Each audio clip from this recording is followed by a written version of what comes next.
The eviction notice came on a Tuesday. Pink paper, official seal, 14 days to vacate.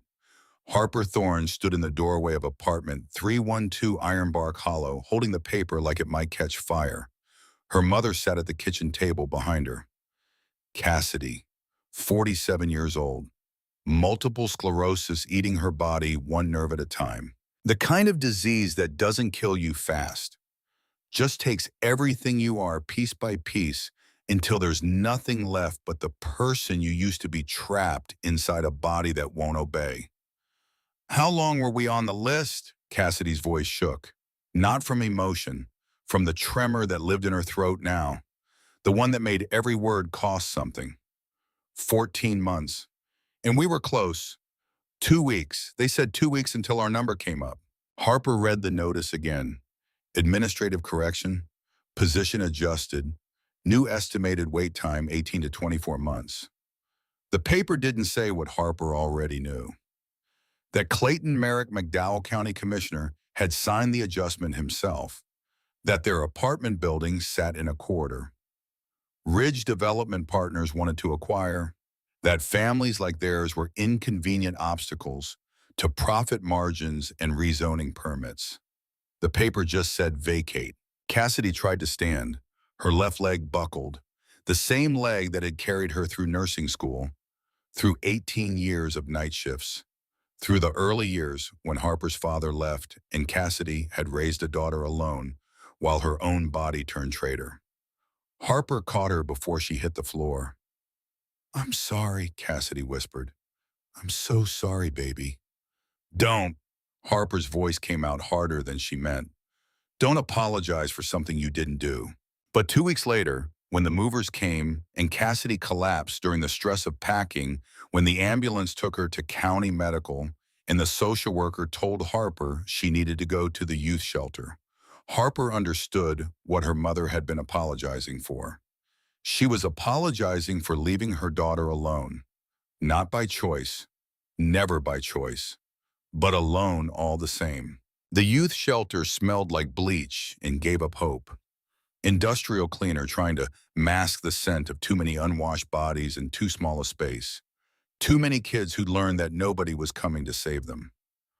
Harper lasted 4 days. On the fourth night, she lay in a bunk bed listening to a girl 2 beds over cry into her pillow. Quiet crying. The kind you do when you have learned that making noise changes nothing. When you've figured out that the adults who are supposed to help either can't or won't, and screaming just makes you a problem they'd rather forget. Harper thought about the paperwork she'd signed that afternoon. Intake forms, emergency contacts, a caseworker who didn't make eye contact and told her the average stay was 6 to 8 months. "But some kids are here longer," the woman had added, like it was something to aspire to. Stability, structure, safety. What it really meant was disappearing into a system that would file her away and forget her name. Another number, another tune, another kid who fell through cracks so wide you could drive a truck through them. Harper remembered something Cassidy had taught her when she was 8 years old. The first time the MS had flared bad enough to put her mother in the hospital for a week. "Baby," Cassidy had said, holding Harper's hand with fingers that already trembled slightly. "When the system fails you, you have 2 choices. You can disappear into it, or you can build your own system." Harper left before sunrise on the 5th day, took her backpack, left everything else, walked out the front door and kept walking until the building disappeared behind her. That was 3 weeks ago. 23 days on the streets taught Harper things they don't cover in high school, like which parking garages have security cameras and which ones don't. Like how to sleep sitting up so you look like you're waiting for someone instead of homeless. Like how to make a single order of fries last 3 hours in a fast food restaurant before the manager asks you to leave.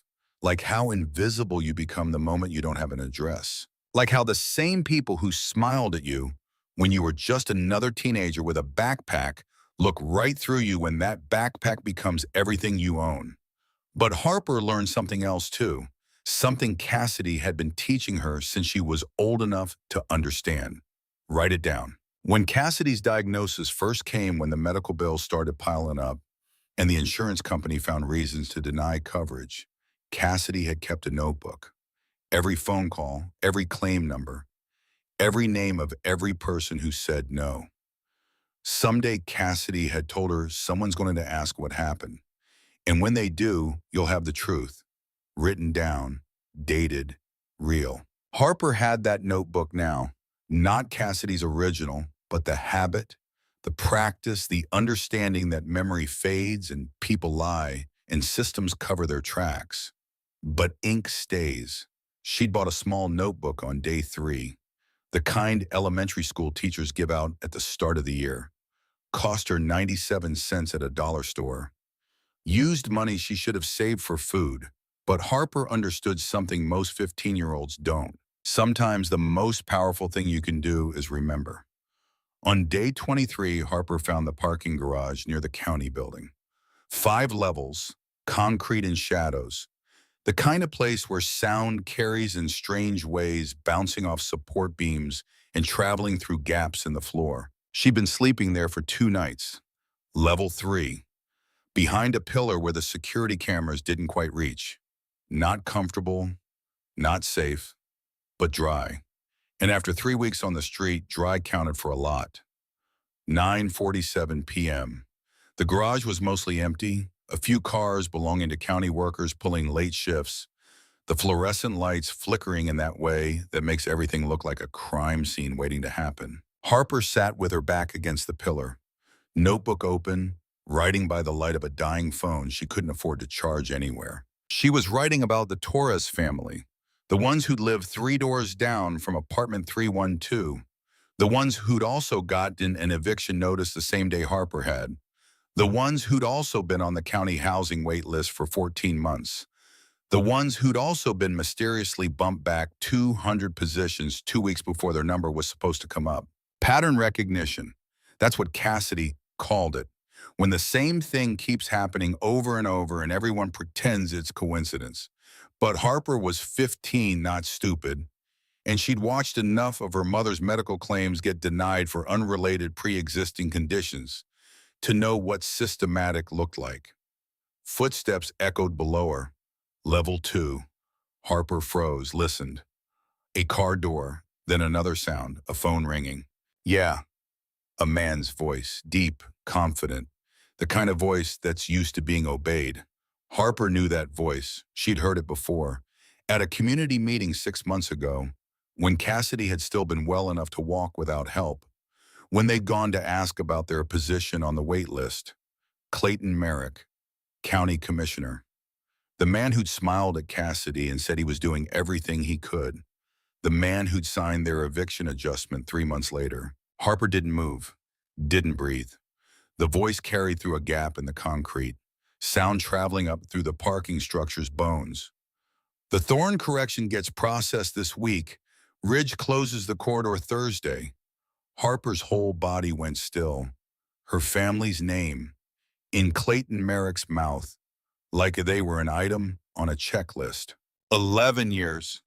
Clayton's voice was casual, confident, like he was ordering coffee, not discussing the destruction of someone's life. 11 years and nobody has ever looked at a waitlist correction twice. A pause. He was listening to someone on the other end. Harper's hand moved, found her notebook, found her pen, started writing. November 14, 9:47 p.m. County Garage Level 2, Clayton Merrick. $372,400. Wire it in thirds, same method as Birchwood. Harper wrote the number, exactly, her hand shaking but her writing steady. The way Cassidy had taught her, dates, facts, no opinions, just what happened. The coal file from 2009 is closed. Clayton's voice dropped slightly, like this part mattered, please. It stays closed. There's nothing left to find. Harper underlined coal, 2009, then wrote Facility 7. She didn't know what it meant. Not yet, but she wrote it anyway, because Cassidy had taught her that sometimes you don't know what matters until later. Sometimes the detail that seems meaningless is the one that breaks everything open. The call ended. Footsteps, a car door, engine starting, headlights sweeping across concrete as Clayton Merrick drove away. Harper sat in the dark for 20 minutes after he left. She looked at what she'd written, the numbers, the names, the pieces of something bigger than her family, bigger than the Torres family, bigger than any one eviction or adjustment or administrative correction. This wasn't bureaucracy. This wasn't the system failing. This was the system working exactly as designed, just not for people like her. Harper thought about Cassidy, about the notebook her mother had kept, about all those denied insurance claims that Cassidy had documented and filed and fought and lost anyway.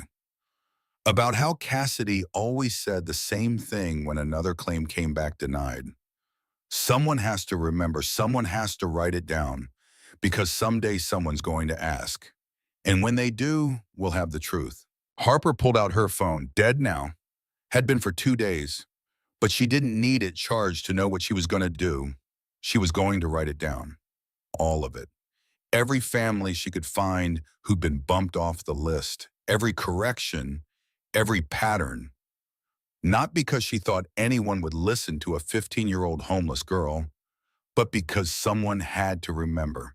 And if there was one thing Harper Thorne knew how to do, it was survive long enough to tell the truth. For the next 23 nights, Harper wrote in that notebook. Dates, time, details.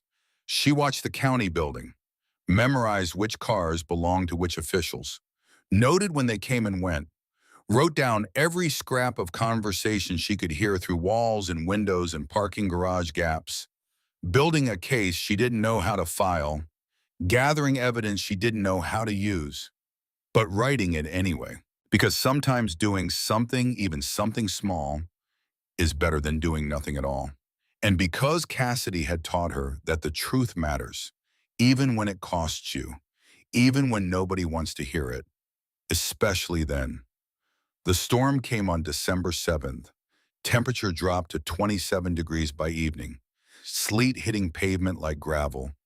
The kind of cold that finds every gap in your clothing and reminds you that exposure kills more homeless people than violence ever does. Harper made it to McDowell County General Hospital by 8:30. The emergency entrance had an overhang. She could stand there without getting soaked. Security usually ran her off after 20 minutes, but if she kept moving, kept looking like she was waiting for a ride, sometimes they gave her 30. Long enough to get warm, long enough to see through the glass doors into the waiting room where people sat with their minor emergencies and insurance cards in the assumption that help was coming. 9:20 p.m. Harper saw her mother. Not in the waiting room, through a window. Third floor, room 347. Harper had memorized the number 3 weeks ago when Cassidy was admitted. County Medical, long-term care for people who couldn't afford anything else. Cassidy was asleep. Harper could see that much from the ground. The hospital gown, the IV line, the way her mother's body looked small in that bed. But she was there. She was safe. She was somewhere warm. Harper felt something unknot in her chest. The thing that had been tight for 3 weeks, not gone, just looser. Her mother was alive. That had to be enough. 9:43 p.m. The automatic doors opened. A man came out, big, 50-something, leather vest over a denim jacket despite the cold, beard going gray, a small child in his arms, maybe 2 years old.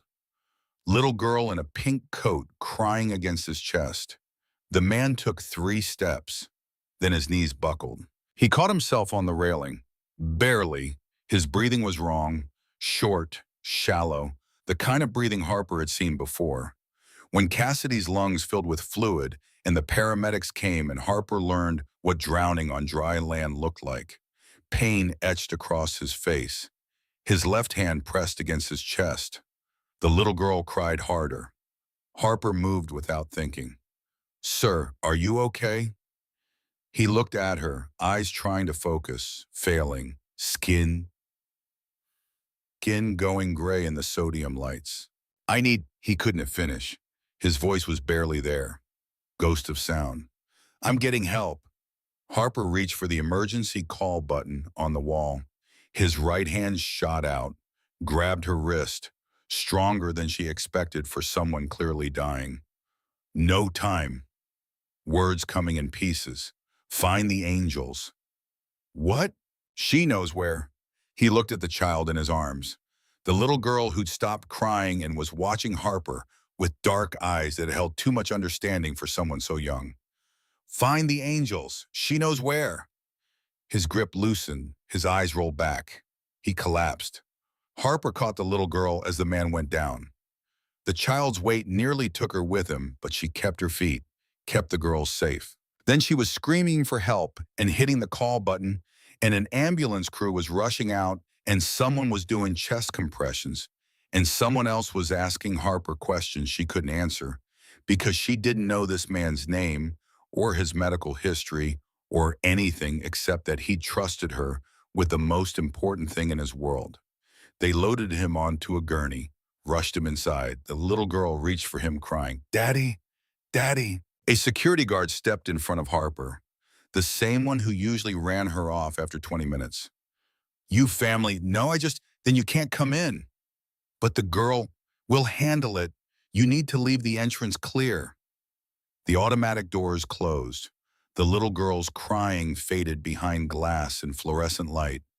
Harper stood there, sleet soaking through her hoodie, the child in her arms weighing maybe 26 pounds and shaking with cold and fear. She could leave, find a security guard, hand the girl over, walk away, let the system handle it like it handled everything else. Let this little girl become another file, another case, another number in a system that would forget her name.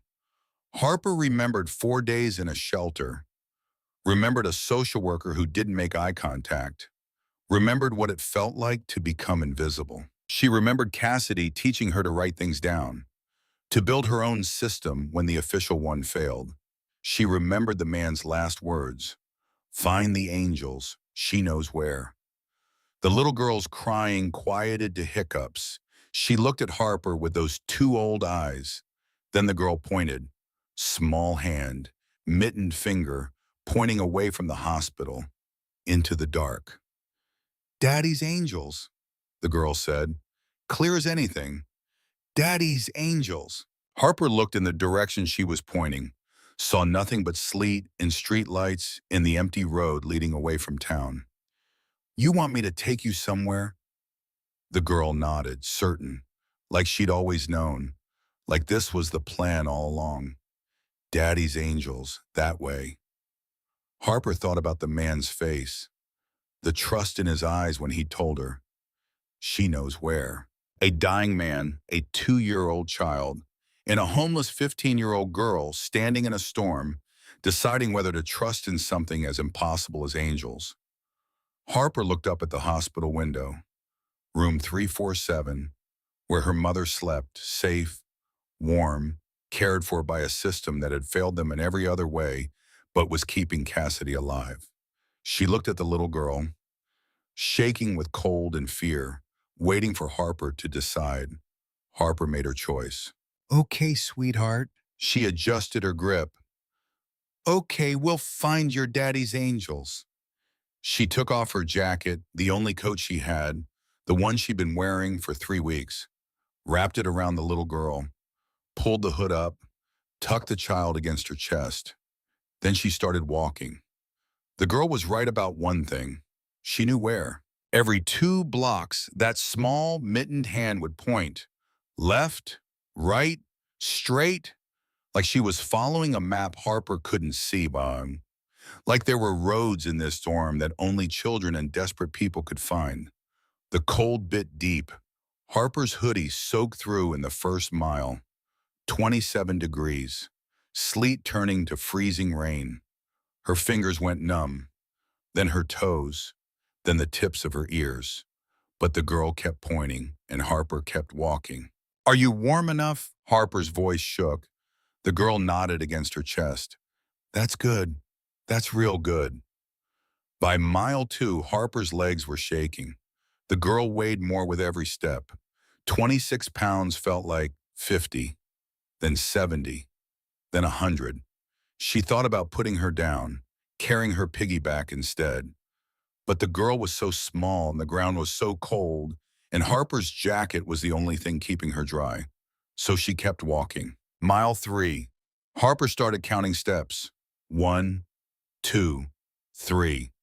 Not because it helped, because it gave her brain something to do besides scream at her body to stop. She thought about Cassidy, about the first time the MS had been bad. Harper 8 years old, her mother in the hospital.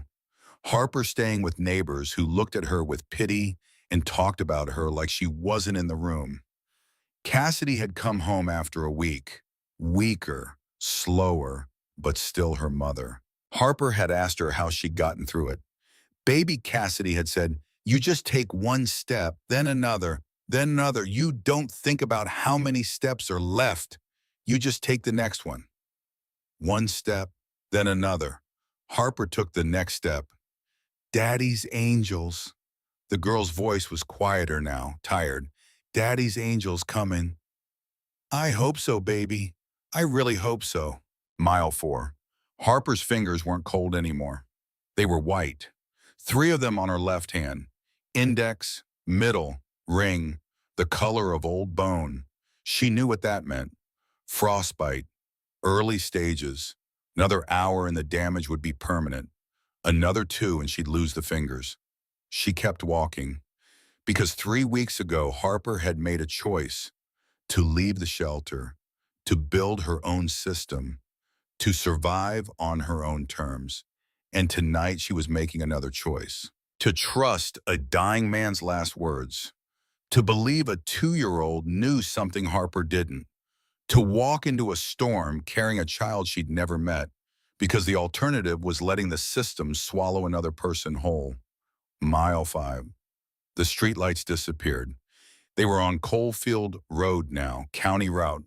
Nothing out here but trees and darkness, in the kind of cold that makes you understand how people freeze to death 3 feet from their front door. Harper's vision started to tunnel, the edges going dark, her body shutting down non-essential systems to keep her core temperature from dropping any further. She thought she saw Cassidy, standing in the snow ahead, wearing her old nursing uniform, the one from before the MS got bad. "Keep going, baby," Cassidy said, or maybe Harper imagined it. One more step. Harper took one more step. The girl pointed again. There. Harper looked, saw a building set back from the road. Single story, lights in the windows, motorcycles parked outside, a lot of motorcycles. A sign over the door, "Hell's Angels MC, Daddy's Angels," the girl said. Satisfied, like she'd known all along, like she'd been following a path Harper couldn't see but had always been there. Like some children are born knowing where the angels live. Harper's legs nearly gave out. She caught herself on a parked bike, leaned there for a moment, the metal cold against her palm, the girl warm in her arms. Safe. That was what mattered. She made it to the door, raised her right hand, the one that still had feeling. Knocked. The door opened. The man who answered was enormous. 6'3", maybe 240, leather vest, full beard, tattoos disappearing into shadows behind him. The kind of person you cross the street to avoid. The kind that mothers warn their daughters about. He looked at Harper, then at the bundle in her arms. She kept saying, "Daddy's angels." Harper's voice came out in pieces, broken by cold and exhaustion and 3 weeks of surviving on nothing. I just followed her. Her knees unlocked. The world tilted sideways. She felt herself falling. The man moved faster than someone that size should move. One arm caught Harper's weight. The other reached back into the room. Diesel. One word. Quiet. But it carried. Then Harper was being lowered to the floor and the man was taking the little girl gently, carefully, and more people were appearing from the room behind him, and someone killed the music, and someone else was already pulling blankets from somewhere. The girl didn't cry. She was awake, eyes open, watching Harper with that same steady gaze. When the man's hand went to check her, Breathing, she looked at him, not scared, just watching, like she'd expected him all along. She kept saying, "Daddy's angels." Harper said it again, slurred this time, cold making her tongue thick. I just followed her. Her eyes closed. She felt strong hands supporting her. Heard voices layered and controlled. Men who sounded like they'd done this before, like emergency wasn't panic, just another problem to solve. Look at her hand. Core temp's low, 91 maybe lower, hypothermic. We've got maybe 40 minutes on that hand before the damage is permanent. Harper forced her eyes open, saw a man in his late 40s kneeling next to her. Broad shoulders, graying hair cut military short, medic bag already open, hands that moved with the kind of efficiency that comes from saving lives in worse conditions than this. "Easy," he said, low voice, steady, the kind of voice that makes you believe everything's going to be okay even when it's not. "You're inside. You're safe. Don't try to move yet." Harper's head turned anyway, looking for the girl. "She's right here." The big man who'd caught her crouched down, brought the little girl into Harper's line of sight. "See, she's okay. You did it." Harper stared at her for a long moment. The girl's small hand uncurled from the man's vest, reached toward Harper. "Daddy's angels," the girl said, 3 clear syllables, like a confirmation, like she'd been right all along. Harper's mouth moved into something that might have been a smile if her face had more energy left. "She kept saying that," Harper whispered. "The whole way. I didn't know what it meant." "Where did you find her?" The big man's voice was careful now, controlled, the kind of careful that comes right before everything changes. "Hospital, emergency entrance, man came out, big guy, your age, vest like yours, scar on his face, left side, ear to jaw." Nobody spoke. The medic's hands stopped moving. The big man stared at Harper like she'd just said something in a language nobody should know. "That's Jasper," someone said quietly from the doorway. "Jasper collapsed at the hospital tonight," another voice added. "Around 9:50. The big man pulled out his phone, hit a contact, put it on speaker. 2 rings, click. "Yeah," a man's voice, rough, tired, background hospital noise. Beeping monitors, someone's shoes squeaking on linoleum. "Jasper, it's Reaper. Don't panic, but where's Rowan?" The question came too fast, like he'd been waiting for bad news. Like this was the call he'd been dreading since the moment he woke up in a hospital bed and realized his daughter wasn't there. "She's here." Reaper's voice was steady, controlled. "At the clubhouse. She's safe." 5 seconds of silence, long enough to count heartbeats. "What do you mean she's there?" "A girl brought her, walked through the storm, collapsed at our door about 4 minutes ago. She's hypothermic. Diesel's got her, but Jasper," Reaper paused. "She had Rowan wrapped in your jacket, and she knew your scar." Another pause, shorter this time, but heavier. "Is Rowan hurt?" "No, she's fine. Warm, no injuries. The girl kept her safe the whole way." "Who is she?" "Don't know yet. 15, 16, 3 weeks on the street by the look of her. But she got Rowan here." Jasper's breathing changed on the other end. Faster. The sound of someone trying to get out of a hospital bed they're not supposed to leave. "I'm on my way." The line went dead. Reaper looked at the medic. "How long?" "If he walks out now and drives like Jasper drives, 12 minutes. We've got 12 minutes to get this girl stable enough to talk." Harper's eyes opened again. Not all the way, just slits. Brown eyes trying to focus on a ceiling that wouldn't hold still. "What's your name?" Reaper asked. "Harper." Her voice was barely there. "Harper Thorne." The medic worked fast, wrapped her frostbitten hand in thermal blankets, elevated it slightly, checked her core temperature again. Started the slow process of warming someone who'd nearly frozen to death. Harper, I need you to stay away a little longer. Can you do that for me? Where am I? Hell's Angels Clubhouse. End of Coalfield Road. You walked here 6 miles. In a storm, the medic added, carrying a 26-pound child. That was a hell of a thing you did. Harper's gaze drifted back to Rowan. The girl was still watching her. Still hadn't made a sound except those 3 words. Daddy's Angels. She really okay? She's perfect, Reaper said. Because of you. A phone appeared in someone's hand. Video starting. Harper heard a voice she didn't recognize. Younger. Tech-savvy. For the record, can you tell us what happened tonight? Harper closed her eyes, tried to organize thoughts that kept sliding away from her like water through fingers. Hospital, 9:50 or so. Man came out with her, collapsed on the steps, told me to find the Angels, said she knows where. Then the ambulance came. They wouldn't let me in. Security said leave. She opened her eyes again, looked at Rowan, at the warm clubhouse, at the men who'd caught her when she fell. I couldn't leave her there. The front door opened. Cold air rushed in. Then boot steps. Fast. Purposeful. Then a man, moving like someone who just checked himself out of a hospital against medical advice. Hospital wristband still on. Discharge papers crumpled in one hand. He crossed the room in 4 strides. Reaper handed Rowan to him without a word. The man took her, held her.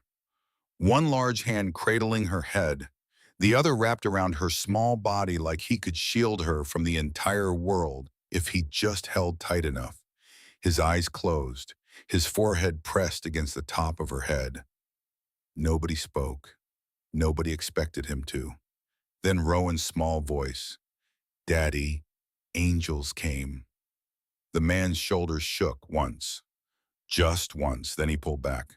Checked his daughter's face, her hands, her breathing, professional and shaking at the edges. You okay, baby girl? Uh-huh. You cold? No, girl gave me jacket.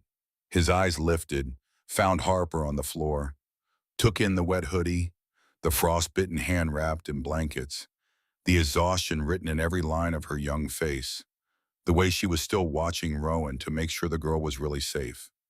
He stared for a long time. Then he knelt. Slowly, Rowan still in his arms, got down to Harper's level. You heard me. Not a question. Harper nodded. You said find the Angels. She knew where. And you just walked. She was scared. I couldn't leave her there. The man didn't move for 5 full seconds. Then he reached out with the hand that wasn't holding Rowan, placed it on Harper's shoulder. Firm, steady, the kind of touch that means something specific. You brought my daughter home safe. You hear me, safe. That means something to me. That means something to everyone in this room.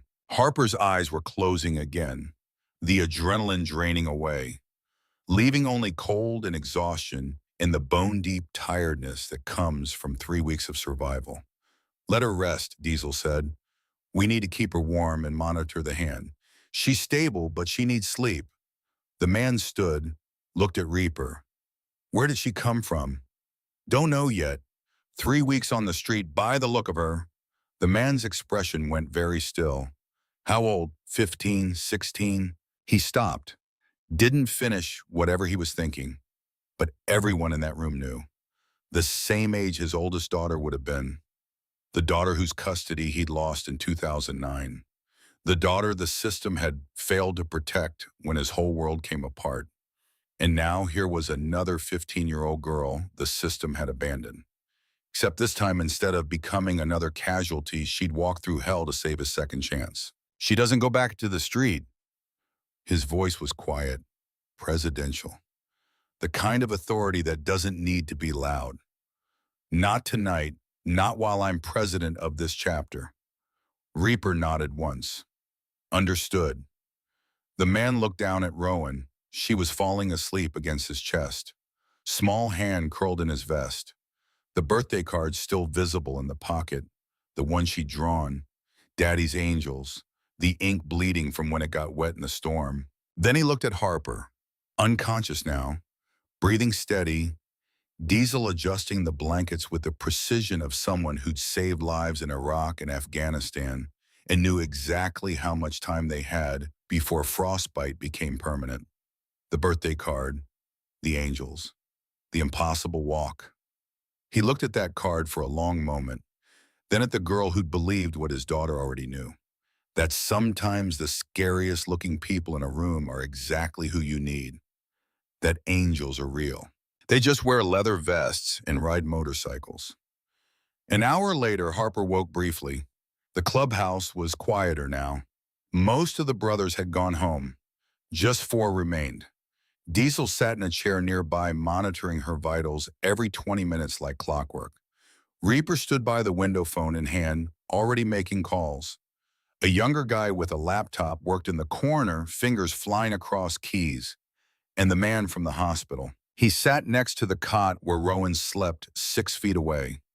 Same position he had held for the last hour, watching his daughter breathe like he was still convincing himself she was real. Harper's eyes opened slowly. Wood beams came into focus, a ceiling fan that wasn't moving. Then his face, "Hey." His voice was quiet. "Hey." Her left hand felt strange, tight, tingly, like it belonged to someone else.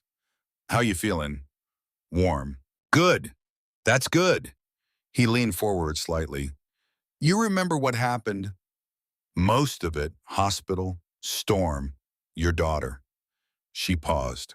"I walked here. 6 miles."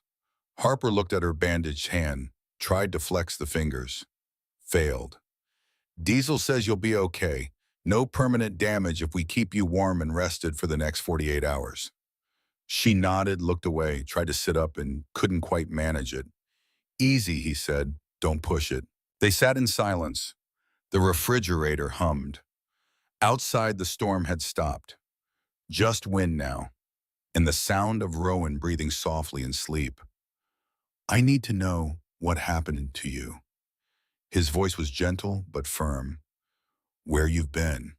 How you ended up at that hospital tonight." Harper's shoulders pulled in, defensive. The posture you develop when every authority figure asks questions that turn into more problems. He saw it. "I'm not a cop. I'm not CPS. I'm not going to call anyone you don't want me to call. But I can't help if I don't know what I'm helping with. And right now, that's what I want to do, help." Harper studied his face, looking for the lie, the angle, the reason this would turn bad like everything else. She didn't find it, so she told him. 3 weeks ago, the eviction, her mother, the administrative correction signed by Clayton Merrick, the youth shelter she'd left after 4 days because staying felt like disappearing. And then she told him about day 23, the parking garage, the phone call she'd heard through gaps in concrete.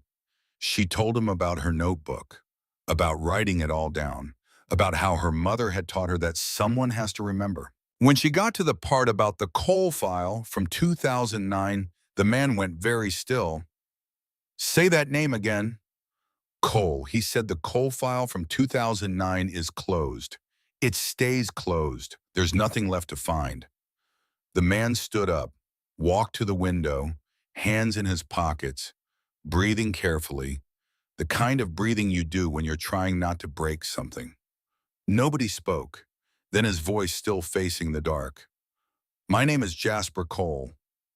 Harper sat up straighter, ignored the way her head spun. 15 years ago, Jasper said, Clayton Merrick signed an administrative correction that moved my family off the county housing wait list. 2 weeks later, we were evicted. My younger brother Ethan had developmental disabilities. The county took him into protective services, put him in a facility, Facility 7. He turned around, looked at Harper. 6 months later, the facility closed. Ethan was transferred to independent living services. Or that's what the paperwork said, but there was no forwarding address, no follow-up, no way to find him. His jaw tightened. I've been looking for 15 years. The file is sealed, every request denied. Every attorney told me there's nothing they can do. The system lost my brother and then closed the door on anyone trying to find him. Harper pulled her book from her backpack, the one that had somehow stayed dry despite everything, opened it, found the page. November 14th, 9:47 p.m. Clayton Merrick on the phone. Coal file from 2009, Facility 7. He said it stays closed. She looked up at Jasper. But he knows where the file is, which means it's not lost. It's hidden. Jasper stared at her. This 15-year-old girl who'd walked 6 miles through a storm to save his daughter, who'd spent 3 weeks on the street documenting corruption she couldn't fight, who just handed him the first real lead he'd had in 15 years. "Why did you write this down?" he asked quietly. "Because my mom taught me. When the system fails you, someone has to remember. Someone has to write down the truth. You're 15 years old. You could have just given up. Let the system take you." "I tried that for 4 days. It didn't work." Something shifted in Jasper's face. Recognition. Understanding. "You built your own system." "I'm trying to." He walked back to his chair, sat down, looked at Harper for a long moment. "You saved my daughter tonight. You hear me? You walked through a storm and nearly died to bring her home safe. I owe you everything for that." Harper shook her head. "You don't owe me anything. She told me where to go. I just listened." "But you chose to listen. You chose to walk. You chose to trust a 2-year-old when you had every reason to just let the system handle it." "The system doesn't handle things. It files them away." Jasper almost smiled. "Yeah, I know that feeling." They sat in silence. Then Harper spoke again. "You want to find your brother, more than anything. And I want Clayton Merrick to answer for what he did, not just to my family, to everyone." She pulled her notebook out again, opened it, showed him pages of notes, dates, times, observations. "I don't know how to do this alone. I'm 15. Nobody's going to listen to me. But she gestured around the clubhouse, at the leather vests, at the brothers who'd stayed. "You're different." Jasper looked at the notebook, at the careful handwriting, at 3 weeks of evidence gathered by a homeless teenager who refused to disappear. "You want help going after Clayton Merrick. I want to find everyone he hurt, every family, every person in Facility 7. I want to make sure nobody else gets lost." She met his eyes. "I saved your daughter. Now help me save everyone else. Deal." Jasper looked at her. This girl who should have been broken by 3 weeks on the street, who should have given up, who instead had documented and survived and walked 6 miles through a storm because a 2-year-old told her where the angels lived. He thought about Ethan, about 15 years of searching, about doors that stayed closed and files that stayed sealed. He thought about Rowan, safe and warm and sleeping 6 feet away because this girl had chosen to walk. "Deal," he said. "But you listen to me. You follow my lead. I've lost too many people already. I'm not losing you too." Harper nodded. "Okay. And first thing tomorrow, you're going to eat a real meal and sleep somewhere warm and let Diesel check that hand again. Then we figure out how to take down a county commissioner." "How are we going to do that?" Jasper looked out the window, at the storm that had passed, at the night giving way to dawn. "I don't know yet, but I've got 200 brothers across 3 chapters, and you've got 3 weeks of evidence. And somewhere in this county, there's a file with my brother's name on it, and 15 years of answers Clayton Merrick doesn't want found." He turned back to Harper. "We start by making him understand that some things don't stay buried, and some people don't stay silent." "When do we start?" "Soon, but first you rest. You can't fight if you can't stand." Harper lay back down. Her hand throbbed. Her body ached. But for the first time in 3 weeks, she felt something other than fear or exhaustion. She felt hope. Jasper stood, walked to the window where Reaper stood. Call everyone, he said quietly. Every chapter, every brother. Tell them we've got a witness. Tell them we're going after Clayton Merrick. And tell them to be ready. Reaper nodded. What are we doing? Jasper looked back at Harper, at Rowan, at the birthday card that said Daddy's Angels. We're building a case. We're finding everyone he hurt. And we're making sure that 15 years from now, when someone asks what happened, we'll have the truth. Written down, dated, real. He pulled out his phone, started making calls, and Harper closed her eyes, listening to the sound of angels getting ready to fight. The rumble started at 5:47 in the morning. Low at first, distant, like thunder rolling in from 3 different directions at once. Clayton Merrick heard it from his bedroom on Ridgeview Drive. He sat up in the dark, listened, frowned, then went to the window. The road below was empty, early morning fog sitting thick in the hollow, nothing moving, but the sound was getting louder. By 6:02, the first column appeared. 67 motorcycles, tight formation, 2 by 2, engines synchronized in a way that didn't happen by accident. They moved through downtown Welch like a military convoy. Disciplined, silent except for the machines, they parked in the county building lot. One row, then another, then another. By 6:19, there were 112. By 6:31, 176. By 6:47, exactly 200 motorcycles sat in perfect formation across the entire parking lot.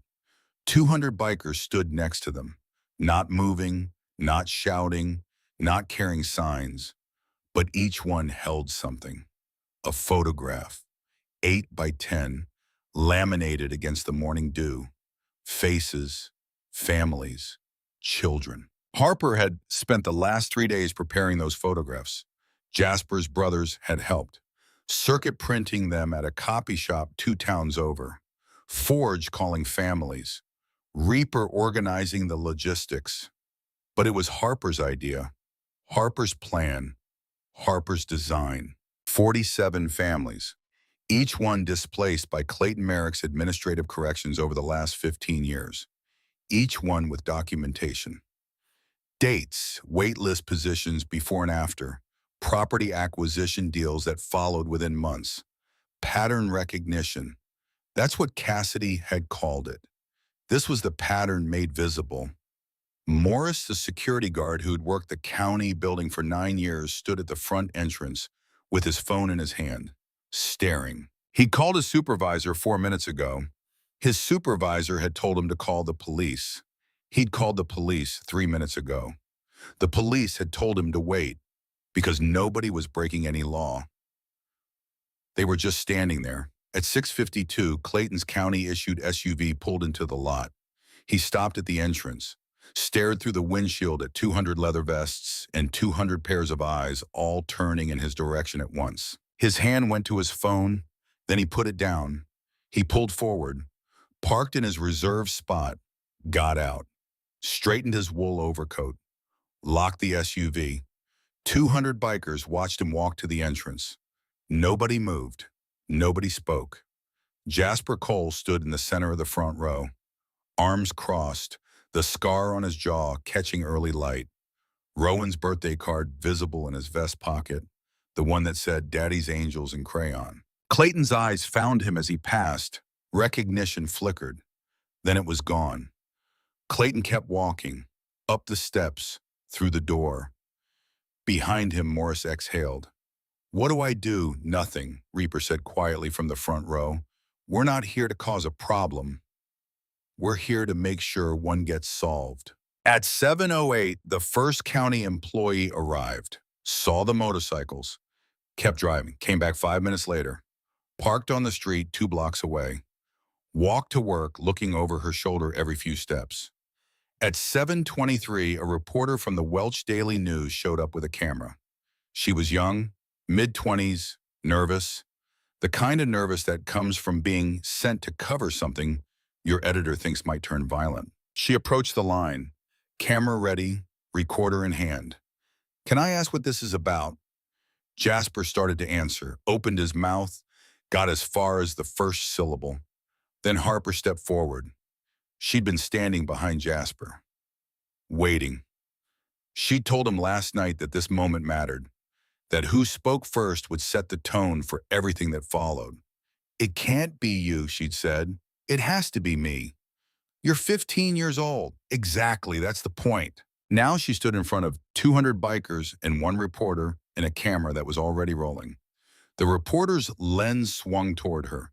Young girl, 15, bruised face, bandaged hand, standing in front of 200 leather vests like she belonged there, like she'd been there all along. "My name is Harper Thorne," she said. Clear voice, steady. The kind of steady that comes from 3 weeks of having nothing left to lose. "I'm 15 years old. I'm one of 47 families Clayton Merrick displaced through fraudulent administrative corrections over the last 15 years. The camera stayed on her.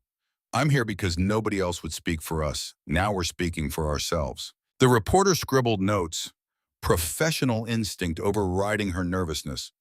"Who organized this?" "I did." "You're 15. Harper looked at her. Direct eye contact. No apology. "You keep saying that like it matters." By 8 o'clock, the story was online. By 8:30, it had been shared 460 times. By 9 o'clock, a news van from Charleston was setting up across the street. Inside the county building, Clayton Merrick sat at his desk and watched the parking lot through his window. 200 bikers, still there, still silent, each one holding a photograph of someone he'd forgotten. His phone rang. County supervisor wanted to know what was happening. Clayton told him it was a peaceful demonstration. No cause for concern. He was handling it. The supervisor asked if he should call the mayor. Clayton said no, that would only escalate things. The supervisor told him to keep him updated. Clayton said he would. Then he hung up and stared at the phone for a long time.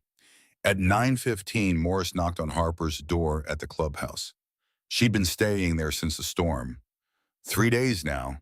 Diesel checking her hand twice daily, Jasper making sure she ate, Reaper teaching her how to organize evidence in a way that would hold up under scrutiny. She opened the door. Morris stood there in his security uniform, off duty, hands in his pockets. "Miss Thorne." "Mr. Morris." They'd met 2 years ago. Harper had tutored his son in algebra when the kid was failing ninth grade. 3 months of after-school sessions. Free. Because Cassidy had taught her that you help people when you can. Morris's son had passed, barely, but he'd passed. "You remember my boy?" Morris asked. "Trevor. He's a junior now, right?" "Senior. Got accepted into community college, automotive program." Harper smiled. "That's great."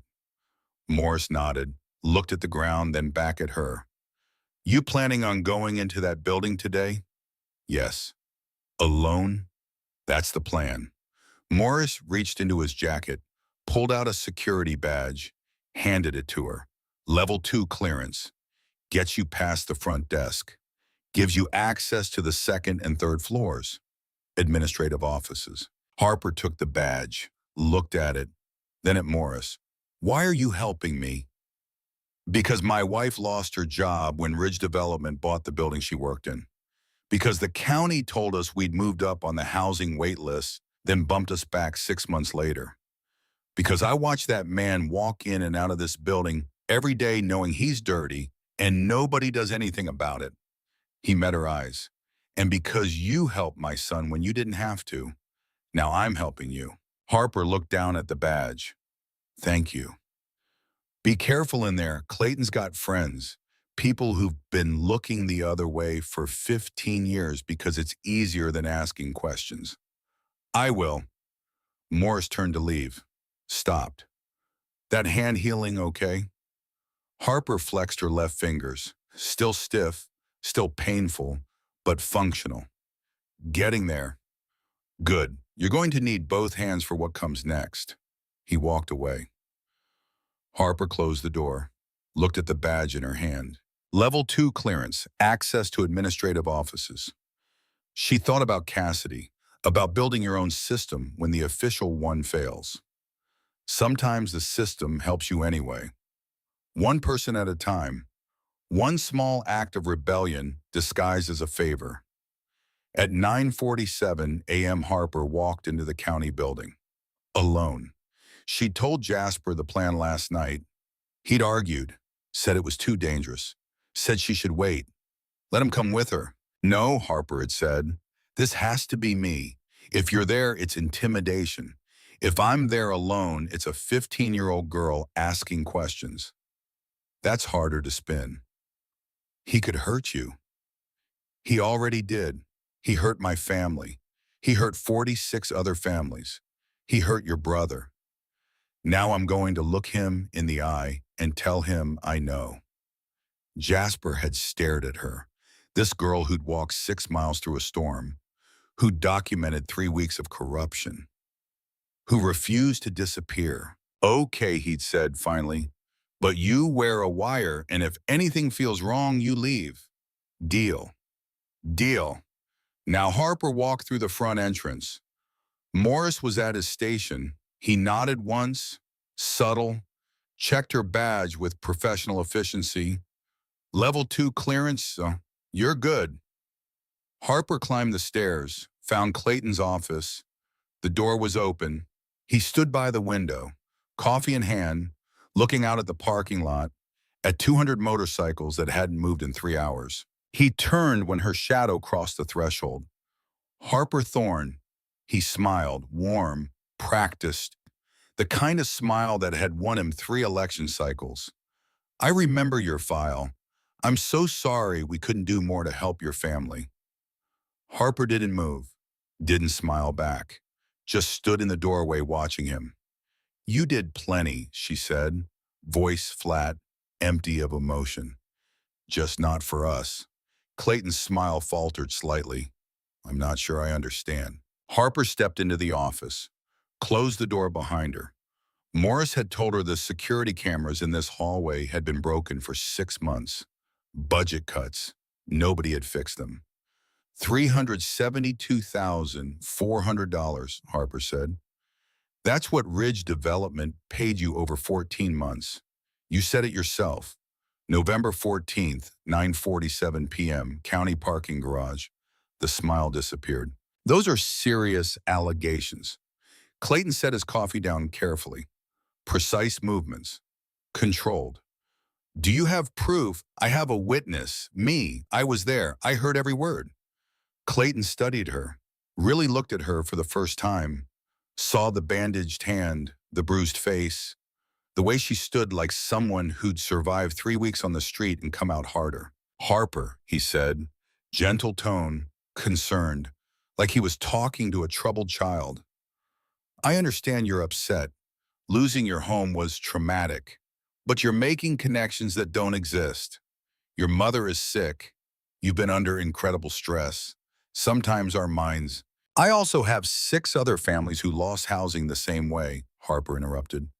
Cold, calm. I have the dates their waitlist positions changed. I have the dates Ridge Development closed acquisition deals in those corridors. I have a pattern spanning 15 years and 47 families. Clayton's jaw tightened. Subtle, but Harper saw it. Even if that were true, he said slowly, a conversation overheard out of context isn't evidence. It's hearsay. Any lawyer would tear it apart in minutes. Not when it's corroborated by financial records. What financial records? The door behind Harper opened. She didn't turn around. Didn't need to. The ones we pulled from county servers this morning, Agent Harrison said. Mr. Merrick, I'm Agent Harrison, FBI. You're under arrest for wire fraud, bribery, and corruption of public office. Clayton's face went through several expressions at once. Shock, anger, calculation. Like he was running through scenarios in his head, looking for the angle, the escape route. I want my lawyer. That's your right. Harrison stepped into the room, Agent Brooks behind her, both wearing dark suits and badges that caught the fluorescent light. But first, we're executing a search warrant for this office, including the contents of any safes or secured storage. I don't have a safe, Harper spoke. Yes, you do. Behind the electrical panel. Third wall. I watched you look at it 17 times while I've been standing here. Clayton's eyes snapped to her. You're a child. You have no authority. No, Harrison's voice cut through, sharp, professional. But I do. Brooks, find that panel. It took them 11 minutes. The safe was exactly where Harper said it would be, behind an electrical panel that swung open on hidden hinges, the kind of hiding place that's only suspicious if you know to look for it. Inside a ledger, handwritten, leather-bound, 15 years of documentation. Harrison pulled it out, opened it, started reading. Her expression didn't change, but something in her posture did. The set of her shoulders, the way she breathed. Brooks, she said quietly, call the office. Tell them we need a forensic accountant and tell them to clear their schedule. 3 hours later, they had it all laid out in a county conference room. Page after page of evidence. Every family displaced, every payment received, every person involved. Harper stood at the window while they worked, watching them catalog 15 years of corruption, turning handwritten notes into federal charges. Jasper stood next to her, silent. He'd arrived 20 minutes after the arrest, Reaper with him. Both of them watching Harper like she might disappear if they looked away. You okay? Jasper asked quietly. Yeah. That was dangerous, going in alone. It worked. It could have gone bad. Harper looked at him. Everything I've done for 3 weeks could have gone bad. This was just one more thing. Jasper almost smiled. You sound like someone I used to know. Your brother. My mother. She was the stubbornest person I ever met. Refused to quit anything, ever. Harper turned back to the window. I'm not stubborn. I'm just tired of people like Clayton Merrick deciding who matters and who doesn't. Harrison approached them, ledger in her hands. Harper, can you come here for a minute? Harper walked to the conference table. Jasper followed. Harrison opened the ledger, found a page, pointed. This entry, March 17th, 2009. Harper read it. March 17th, 2009. Cole J. South Welch Corridor, $146,800. Ridge Development Partners. Placement E. Colda County Development Services. Facility 7. Harper's finger stopped on the name. E. Cole. She looked at Jasper. He was staring at the page, not moving, not breathing. Ethan, Harper said softly, your brother.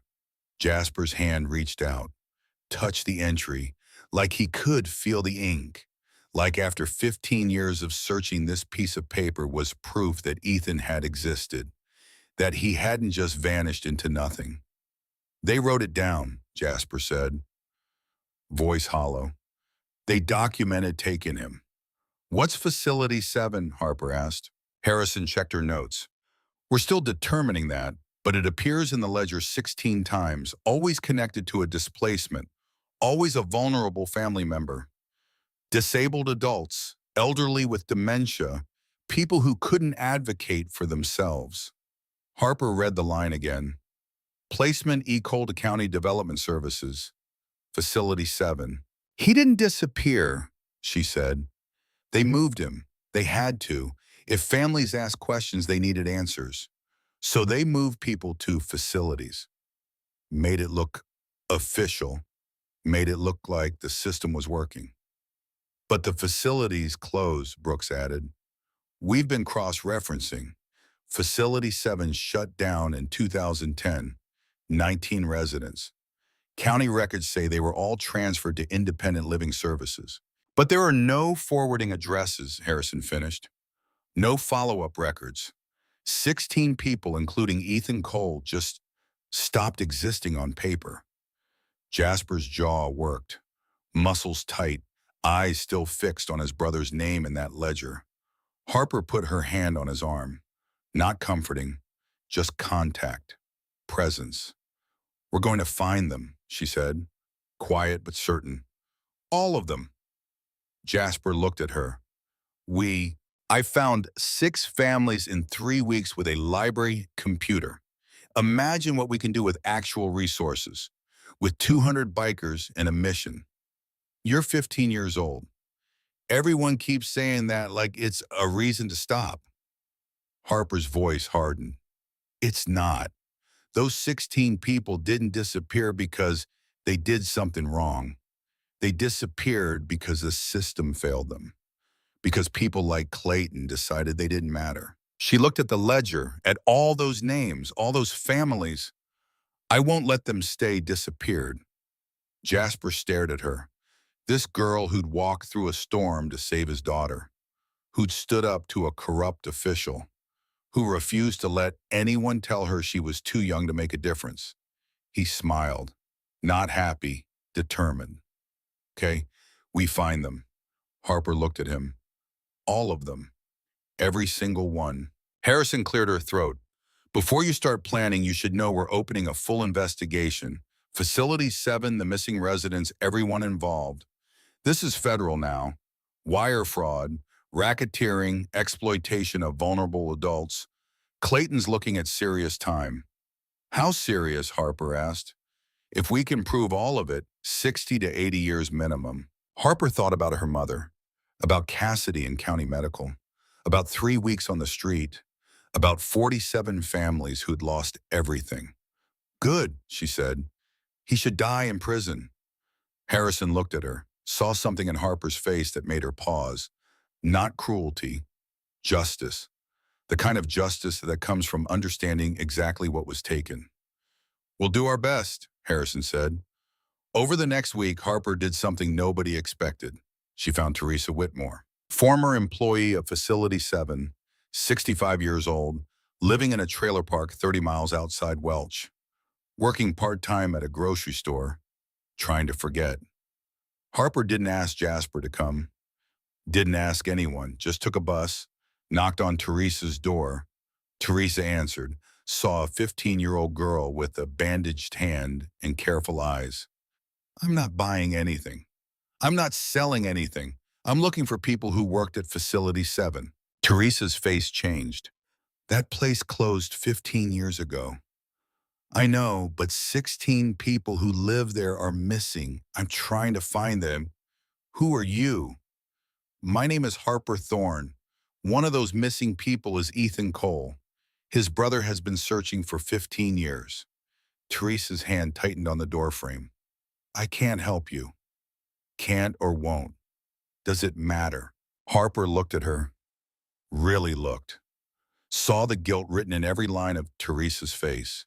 The weight of 15 years of knowing something and saying nothing. It matters, Harper said gently, because those 16 people matter, because they had families, because someone needs to remember them. Teresa's eyes filled. I tried to forget. I know, but you remember anyway, don't you? Silence. Wind moving through the trailer park. Someone's dog barking 3 lots over. Then Teresa stepped aside. Come in. They sat at a small kitchen table. Teresa made coffee. Neither of them drank. I worked at Facility 7 for 2 years, Teresa said. It was a good place. We took care of people, adults with disabilities, people who needed help but could live semi-independently with support. What happened in 2010? County pulled the contract, said budget cuts, gave us 6 weeks to transfer all the residents to other facilities or independent living programs. Teresa's hands shook slightly. We worked so hard, making calls, finding placements, making sure everyone had somewhere to go. But 16 people, their paperwork was handled differently. County sent a van, said they'd been approved for a special independent living program, said it was a great opportunity. Harper leaned forward. You didn't believe them. The van had no markings. The driver didn't work for any agency I recognized. And the paperwork, Teresa closed her eyes. It didn't look right. It looked rushed, fake. What did you do? I asked questions. Supervisor told me to mind my business, that these transfers were county authorized, that I should be grateful they found placements for people nobody else wanted. Teresa opened her eyes, looked at Harper. I should have pushed harder, should have called someone, should have done something. You remember the driver, not his face. It was 15 years ago, but Teresa paused. He had a tattoo, snake, right here. She touched her left wrist, wrapped around, green and black. Harper wrote it down. Exactly. The way Cassidy had taught her. Do you remember the van make model license plate? White Chevy, no plates. Or if it had them, they were covered. Where did they say they were taking them? Independent Living Solutions. That was the program name. But when I tried to look it up later, there was nothing. No address, no phone number. Like it never existed. Harper looked up from her notes. Ms. Whitmore, would you be willing to testify to tell the FBI what you just told me? Teresa was quiet for a long time. If I do that, people will know I stayed silent for 15 years. People will also know you told the truth when it mattered. What if they can't find them? What if those 16 people are... She didn't finish. Didn't need to. Harper reached across the table, put her hand over Teresa's. Then we'll know what happened, and we can give their families answers instead of silence. But we can't do that without you. Teresa stared at their hands, young and old, both marked by choices that couldn't be undone. Okay, she said finally, I'll testify. 2 weeks after the arrest, the federal trial began.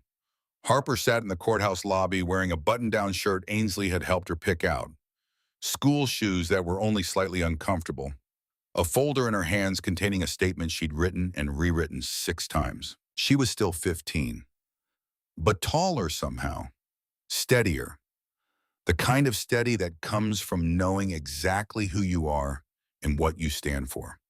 Next to her sat Ainsley. On her other side, Jasper Cole. Behind them, Reaper Diesel Forge. A wall of leather and loyalty that had been there since the night she'd collapsed at their door. The federal trial wasn't about sentencing yet. This was preliminary, establishing evidence, building the case. But Harper had been asked to make a statement. Victim impact, even though the real sentencing was months away. She'd said yes without hesitation.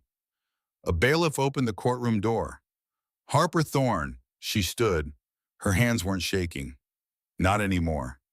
Jasper's hand landed on her shoulder. Brief, firm. You got this.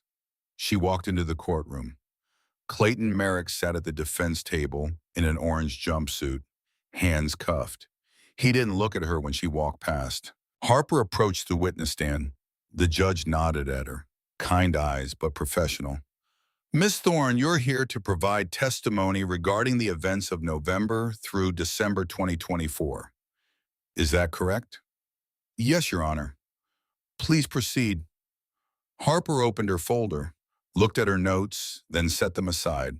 She looked at Clayton. Your Honor, my name is Harper Thorne. I'm 15 years old. 6 weeks ago, Clayton Merrick signed an administrative correction that moved my family's housing waitlist position back 200 slots. We lost our apartment. My mother ended up in county medical care. I ended up on the street. Her voice was steady, no tremor, no hesitation. For 3 weeks, I slept in parking garages and stairwells. I went hungry. I got hurt. I learned what it feels like to be invisible, to ask for help and be told no, to watch people look right through you like you don't exist. She paused, not for effect, to let the words settle. But I'm not here to tell you what sentence he deserves. That's your job. I'm here to tell you what he took. He took my home. He took my mother's health. He took 46 other families' futures. He caused 16 vulnerable adults to disappear from county records. He stole over $1 million. And he did it all while pretending to care. Harper's hands tightened on the witness stand edge. I hope you give him the maximum sentence. Not because I'm angry, though I am, but because there are still people missing from Facility 7. And every year he spends in prison is a year investigators have to find them and make sure this never happens to anyone else. She looked at the judge. Thank you, Your Honor. The courtroom was silent. Harper walked back to her seat. Ainsley's hand found hers, squeezed once. The preliminary hearing continued. Testimony from Harrison, from Brooks, from Teresa Whitmore, who cried on the stand but told the truth about the unmarked van and the snake tattoo and 15 years of guilt. From Morris, who testified about being bumped off the housing list himself. From 6 other families who'd lost everything the same way Harper had. The evidence mounted, page by page, testimony by testimony, 15 years of corruption laid bare. Clayton's lawyer tried, argued hearsay, argued circumstantial evidence, argued that his client had made mistakes but not crimes. The judge wasn't convinced. Mr. Merrick, she said at the end of the hearing, based on the evidence presented, you will remain in federal custody pending trial. No bail. Trial date set for March 15th. The gavel came down. Outside the courthouse, Harper stood on the steps and breathed. Winter air, cold but clean. Jasper stood next to her, didn't say anything, just stood there. He's going to prison, Harper said quietly. Yeah. For the rest of his life, probably. Yeah. Harper was quiet for a long moment. That's not enough. Jasper looked at her. What do you mean? I mean, putting him in prison stops him from hurting anyone else. But it doesn't fix what he broke. It doesn't bring your brother home. It doesn't give those 16 people their lives back. She turned to face him. We still have work to do. Finding them. All of them. That's what matters. Not how long Clayton spends in prison, but whether we can find everyone he made disappear. Jasper studied her. This girl who should have been broken by 3 weeks on the street, who should have been satisfied with winning, who instead was already planning the next fight. You know it might be impossible, he said gently. 16 people, 15 years, no trail. Teresa gave us a trail, snake tattoo, white van, independent living solutions. That's not much. It's more than you had yesterday. Jasper couldn't argue with that. Come on, he said. Let's go home. They walked to the clubhouse. 200 motorcycles had returned to their regular lives, but the core remained. Reaper, Diesel, Forge, Circuit, and Harper. She'd been living there for 3 weeks now, officially in the spare room, unofficially part of the family. Diesel still checked her hand every morning. The frostbite had healed clean. 3 fingers stiff but functional. Circuit had set up a computer in the corner for her, access to databases, search engines, everything she needed to start looking. That night, Harper made a list. 16 names from the ledger. J's last known locations, distinguishing characteristics from the facility records Harrison had pulled. Ethan Cole was 4th on the list. Harper stared at his name. Thought about Jasper losing 15 years to searching. Thought about what it would mean to find him, or not find him. She picked up her notebook. The one from the parking garage. The one where she'd first written Cole File 2009. She turned to a fresh page, wrote Facility 7 Investigation, then Snake Tattoo, White Chevy Van, Independent Living Solutions. Below that, 16 names, 16 people, 0 found. Then she changed the 0 to 1, because Harper understood something most people don't. You don't start from nothing. You start from whatever you have, even if it's just a name and a snake tattoo, and the stubborn refusal to accept that some people don't matter. Jasper found her there 2 hours later, still writing, still planning. You should sleep, he said. I will, soon. He sat down, looked at what she was writing. You really think we can find them? I think we have to try. That's not an answer. Harper looked at him.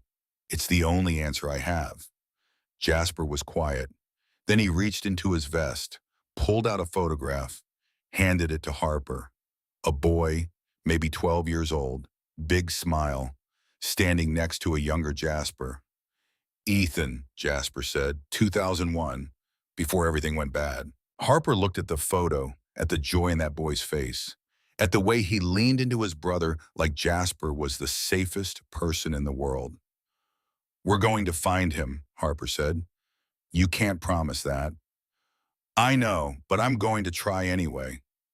Jasper took the photo back, looked at it for a long moment, then at Harper. Why are you doing this? You could walk away. You got justice. Clayton's going to prison. You won. I didn't win. I just didn't lose. There's a difference. What difference? Harper closed her notebook. Winning is when everyone who got hurt gets made whole, when every family gets their person back, when the system that failed them gets fixed so it can't fail anyone else. She met his eyes. I didn't win. I just got started. Jasper stared at her. Then he smiled, slow, genuine. Okay, kid, then let's get started. Outside, the wind picked up, carrying the sound of motorcycles in the distance, brothers coming home, angels returning to roost.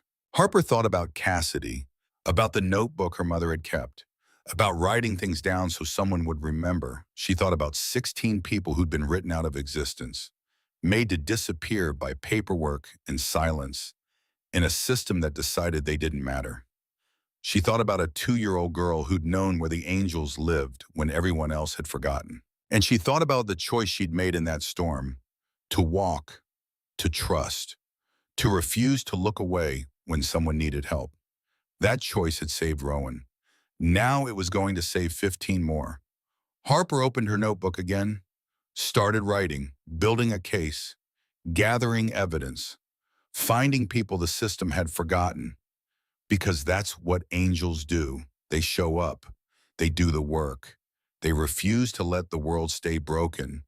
And they don't stop until everyone comes home. 5 years after the trial, Harper Thorne was 22 years old.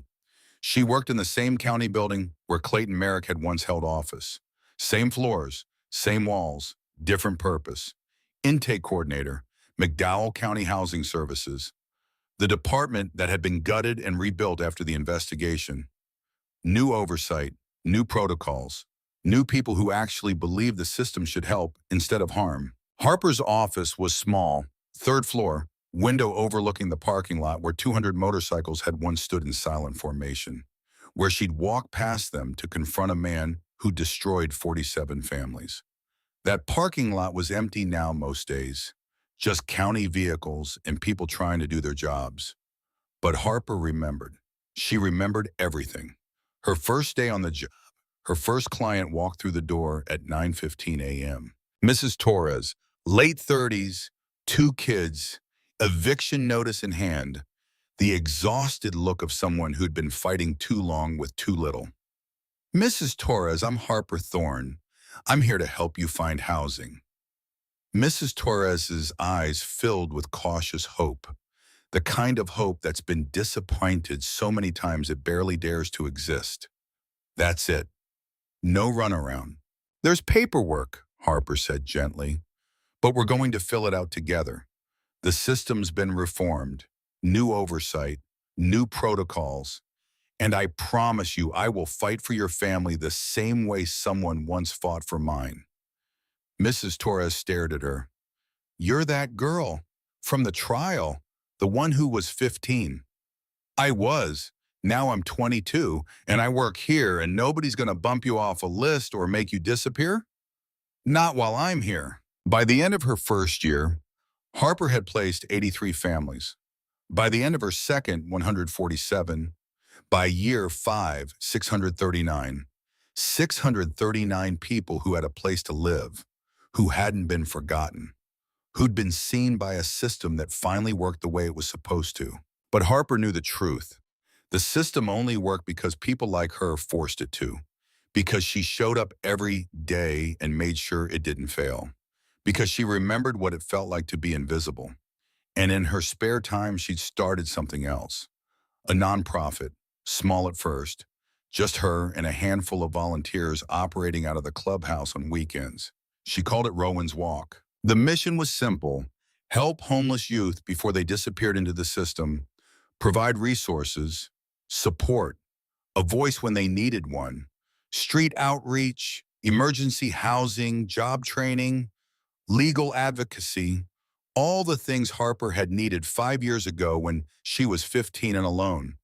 By year 3, Rowan's Walk had helped 212 kids. By year 5, 639. The same number as her county placements. Harper didn't think that was a coincidence. She thought it meant she was doing exactly what she was supposed to do, but there was still work left undone.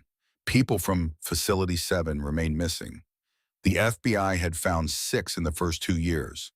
Adults with disabilities who'd been placed in facilities under different names, who'd been lost in paperwork and bureaucracy and a system that didn't keep track of people it deemed disposable. 6 found, 10 still missing, including Ethan Cole. Harper had been searching for 3 years, calling facilities, running database searches, following every lead that went nowhere. 150 facilities across Oregon, Washington, Idaho, Montana, anywhere the county might have transferred residents when Facility 7 closed in 2010. Facility after facility, same questions, same dead ends. I'm looking for Ethan Cole, transferred from West Virginia in 2010 or 2011. Developmental disability. 45 years old now. His brother has been searching for him for 15 years. No, sorry, no record. Can't help you. Harper kept searching because Jasper checked in with her every week. Same question. Any news, and every week Harper had to say no. Not yet. Still looking. She saw what it did to him. The hope that flickered and died with every negative answer. The way he looked at Rowan and saw the daughter he'd saved, but also the brother he couldn't find. Harper understood something most 22-year-olds don't. That sometimes the worst kind of loss isn't death. It's not knowing. It's 15 years of wondering if someone you love is alive or dead or suffering or safe. It's the door that stays closed. The question that stays unanswered. On a Tuesday in March, Harper called Facility 137, a care home in Portland, residential facility for adults with developmental and intellectual disabilities. Good reputation, state licensed, the kind of place that actually cared about the people it served. The director's name was Sarah Whitmore, no relation to Teresa, just another person trying to do good work in a broken system. Mountain View Care Services, this is Sarah. Hi Sarah, my name is Harper Thorne. I'm calling from West Virginia. I'm looking for a resident who may have been transferred to your facility from our state in 2010 or 2011. Okay, what's the name? Ethan Cole. He would have been 30 years old at transfer, developmental disability. His records may have been misfiled or listed under a different name. Sarah was quiet for a moment. What's the brother's name? Harper's heart stopped. What? You said his brother has been searching. What's the brother's name? Jasper. Jasper Cole. Hold, please. 3 minutes passed. Harper counted every second. Her hand gripped the phone so hard her knuckles went white. Then Sarah's voice, different now, softer, careful. We have an Ethan Cole. He's been with us since 2011. Records were misfiled under Evan Cole. We didn't catch it until we did a full audit last year. He asks about his brother every single day. Harper's vision blurred. He remembers everything. Name, hometown, his brother's birthday. He's been waiting 15 years for someone to find him. Harper couldn't speak, couldn't breathe. 15 years. 3 years of searching, 137 facilities, and he was alive. Can I give you contact information for his brother? Harper managed. Please. Harper recited Jasper's number. Sarah wrote it down, promised to call him within the hour. Then Harper hung up and sat at her desk and cried. Not sad crying, release, relief. The kind of crying that happens when you have been carrying something heavy for so long, you forgot what it felt like to put it down. She pulled herself together, wiped her face, picked up her phone, called Jasper. He answered on the first ring. Yeah, I found him. Harper's voice shook. I found Ethan. He's in Portland. He's safe. Silence on the other end. 5 seconds that felt like 5 years. Then Jasper's voice broken, grateful, barely there. You found him. Sarah Whitmore at Mountain View Care Services. She's calling you in the next hour. He asks about you every day. He remembers you. More silence. Harper heard something that might have been a laugh, might have been 15 years of grief finally finding an exit. Thank you, Jasper said. Harper, thank you. I didn't do anything, I just kept looking. That's everything. Jasper flew to Portland that night. Didn't wait, didn't plan, just got on a plane and went. Harper didn't hear from him for 3 days. When he finally called, his voice sounded different, lighter, like someone had removed a weight he'd been carrying so long he'd forgotten it was there. I saw him, Jasper said. He's older, gray hair, but it's him. It's Ethan. How is he? Oh, no. Good, healthy. They took care of him. Sarah said he's been well cared for the whole time. He just couldn't get home. The records were wrong. Nobody knew where to look. Harper closed her eyes. I'm glad. He wants to meet you. What? He asked about the person who found him. Sarah told him it was a young woman from West Virginia. He said he wants to say thank you. He doesn't need to thank me. He does. And I do, so we're flying back next week. He's coming home. After 15 years, he's coming home. Harper hung up and stared at the wall of her office. 15 years, 137 facilities, one misfiled name. And now Jasper's brother was coming home. 1 week later, Harper stood in the Portland airport arrivals area. Jasper had texted her the flight information, said Ethan wanted to meet her before they flew back to West Virginia, wanted to say thank you in person. Harper had tried to argue, said it wasn't necessary, said she was just doing what anyone would do. Jasper had replied, please, it matters to him. So Harper had gotten on a plane. First time she'd ever flown. First time she'd left West Virginia since the storm 5 years ago. Now she stood in baggage claim, watching people reunite. Families, friends, lovers, all these moments of connection happening around her. Then she saw them. Jasper, older now, more gray, but still strong, still steady. And next to him a man, 60 years old, Ethan's age now, shorter than Jasper, softer features, eyes that held a different kind of understanding. The kind that comes from seeing the world through a lens most people don't have. Ethan. They walked toward her, Jasper's hand on his brother's shoulder, guiding but not controlling, present but not hovering. Harper stood there, suddenly unsure. What do you say to someone who's been lost for 15 years? What words exist for this moment? Jasper stopped a few feet away. Ethan, this is Harper Thorne. She's the one who found you. Ethan looked at her, really looked, studied her face like he was trying to solve a puzzle. Then he smiled, slow, genuine. You look like her. Harper blinked. Like who?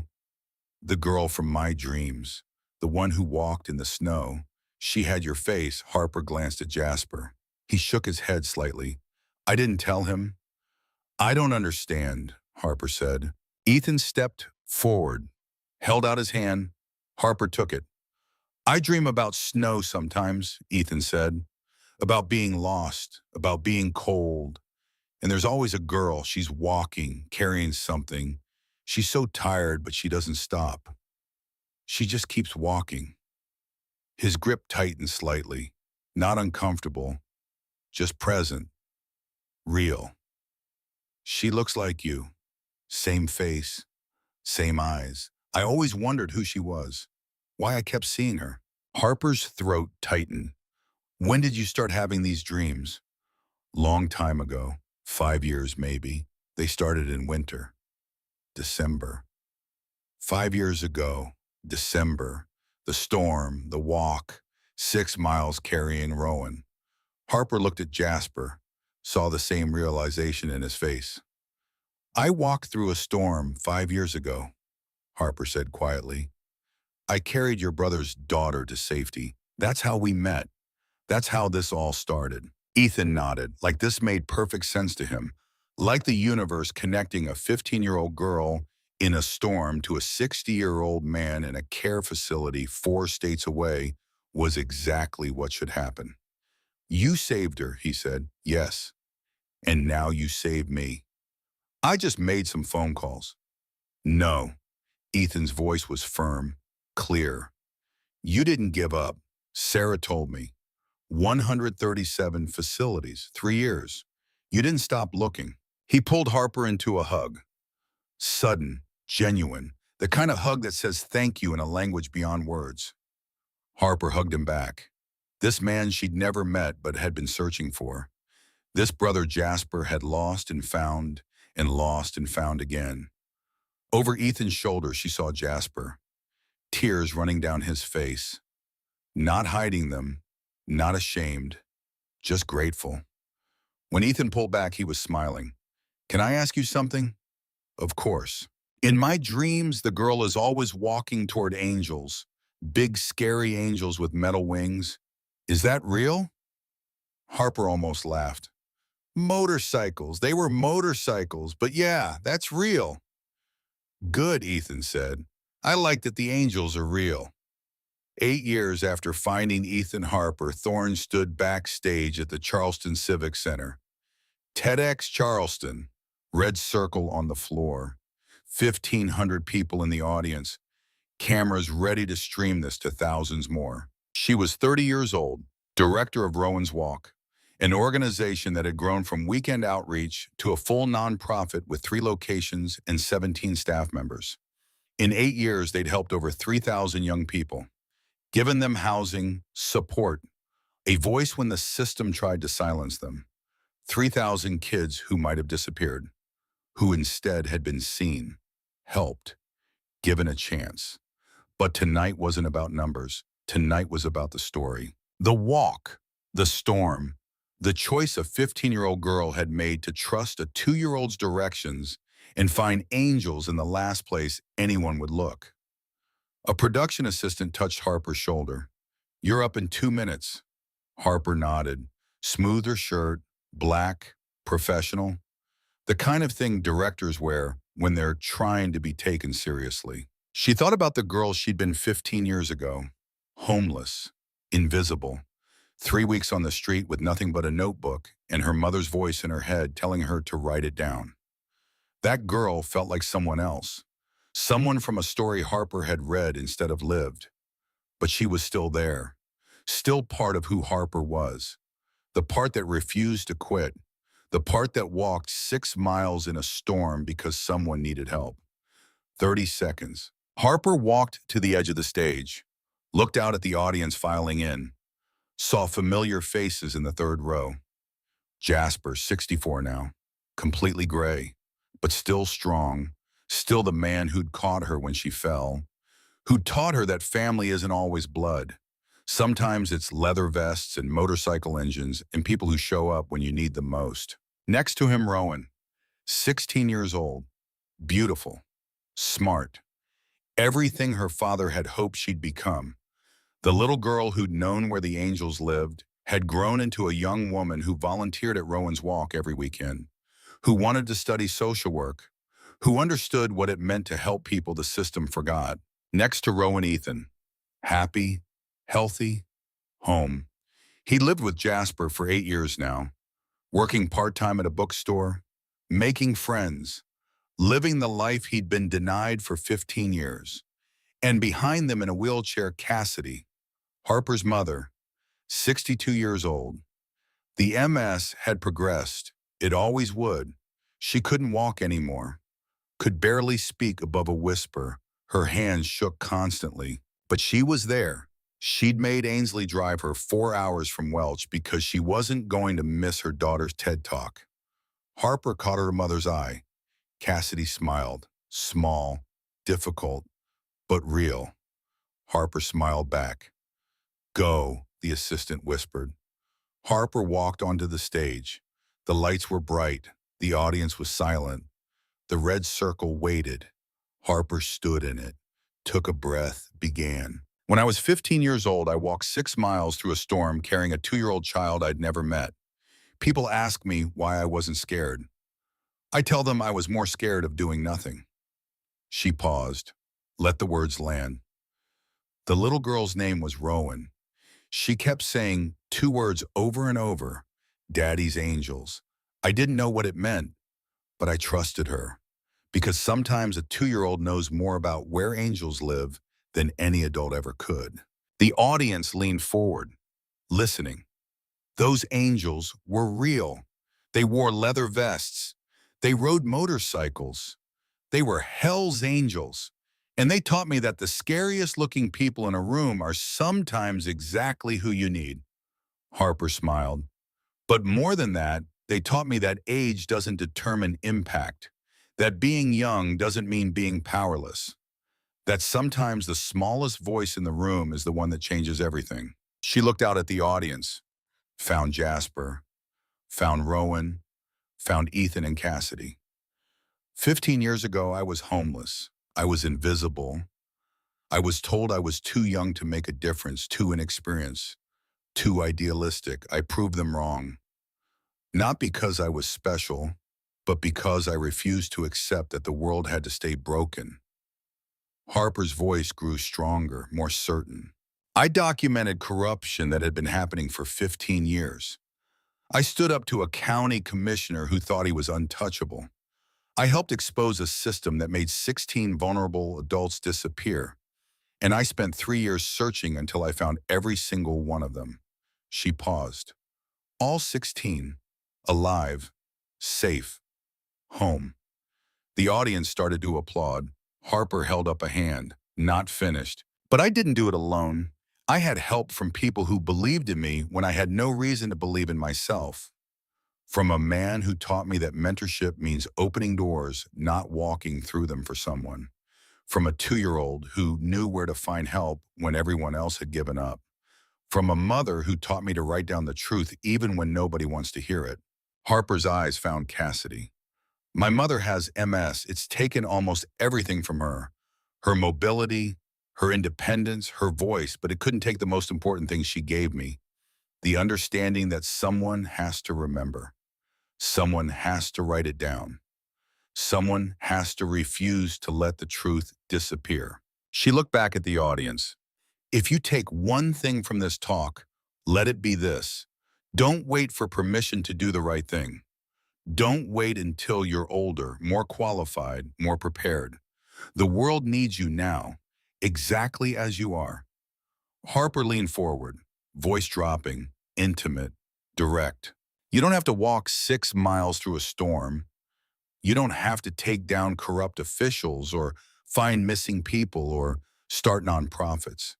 You just have to choose every day to see the people everyone else looks past, to speak for those who can't speak for themselves, to refuse to accept that some people don't matter. She straightened, because they do matter, every single one. And if you remember nothing else, remember this: angels don't fly. They walk, they show up, they do the work, and they never ever give up. The audience rose. Standing ovation. 1,500 people on their feet. But Harper wasn't looking at them. She was looking at row 3. At Jasper, who was crying and not hiding it. At Rowan, who mouthed 2 words, "Thank you." At Ethan, who waved like a child who'd just seen something wonderful. At Cassidy, who couldn't stand, but whose eyes held everything Harper needed to see. Pride. Love. The bone-deep satisfaction of knowing your child turned out okay. Harper walked off stage. The applause continued. Someone from the production team tried to congratulate her. She nodded, smiled, kept walking. Found her family in the lobby. They surrounded her. Jasper hugged her. Reaper clapped her shoulder. Diesel grinned. Forge said something about that being the best damn speech he had ever heard. But Harper pushed through them, knelt by her mother's wheelchair. Cassidy's hand reached out, shaking, slow, landed on Harper's cheek. "Proud," Cassidy whispered, each word costing something. "So proud. I learned from you, Mama. Everything. You taught me." Cassidy shook her head slightly. "You taught yourself. I just showed you how." Harper took her mother's hand, held it, felt the tremor that never stopped, the MS that never quit. I love you, Harper said. Cassidy smiled. Love you, baby. After the talk, Harper drove to the clubhouse. Late, past midnight, but the lights were on. They always were. She walked in, the birthday card still hung on the wall. Daddy's Angels, the ink still bleeding from when it got wet 15 years ago. Next to it, a new frame, a photograph of Harper at 15, collapsed at the door, Rowan in her arms, the night everything changed. Below that, another frame, newspaper clipping, 16 missing adults found after 15 years search. Harper stood there, looking at the progression. 15-year-old girl, newspaper headline, TED Talk. Jasper found her there, walked over, stood beside her.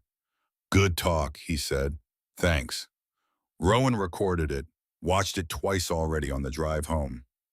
Harper smiled. She's going to be something special. She already is, because she grew up watching you. They stood in comfortable silence.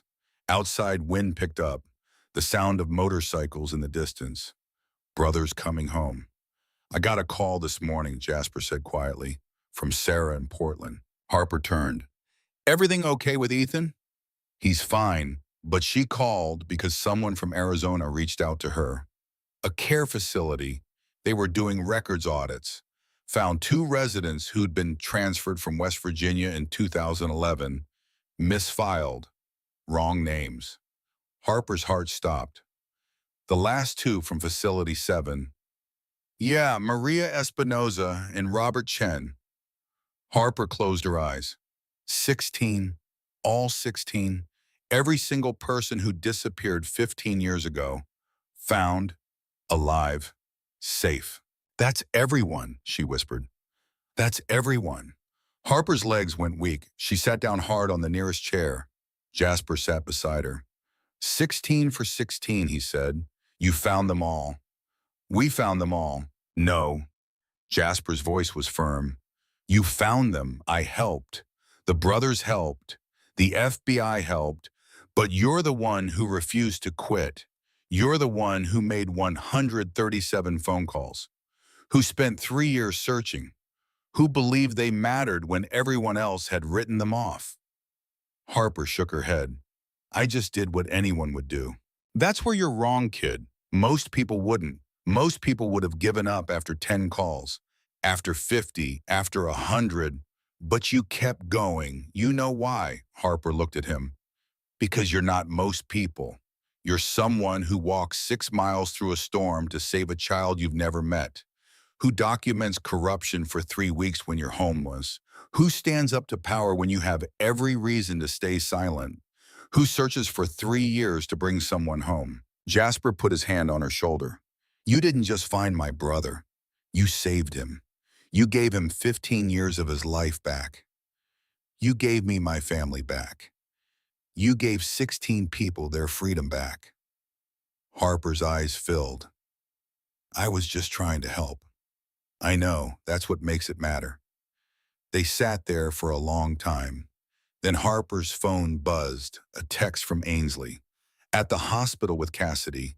She's asking for you, not emergency, just wants to see you. Harper stood. I need to go see my mom. Go, we'll be here. Harper drove to County Medical, the same hospital where she'd stood in the storm 15 years ago, where Jasper had collapsed, where this whole story began. She found her mother's room, 3rd floor, 347, the same room number as 15 years ago. Coincidence. But Harper didn't believe in coincidences anymore. Cassidy was awake, propped up on pillows, the TV playing softly, some old movie she wasn't watching. Hey, Mama.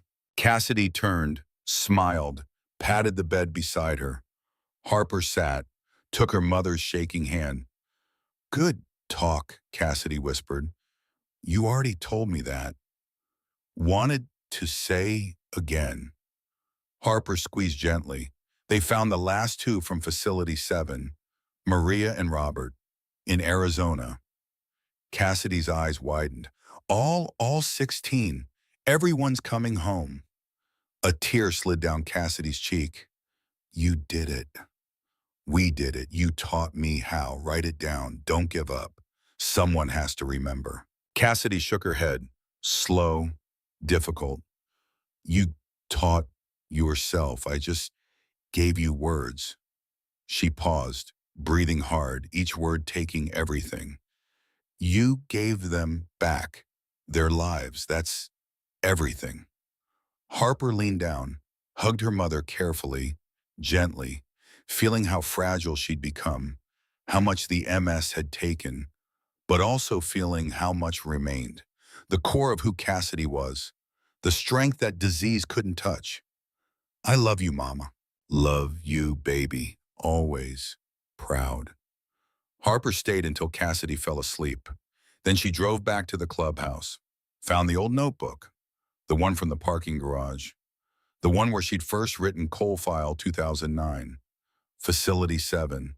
She opened it to the back page, where she'd made the list 3 years ago. 16 names, 16 people.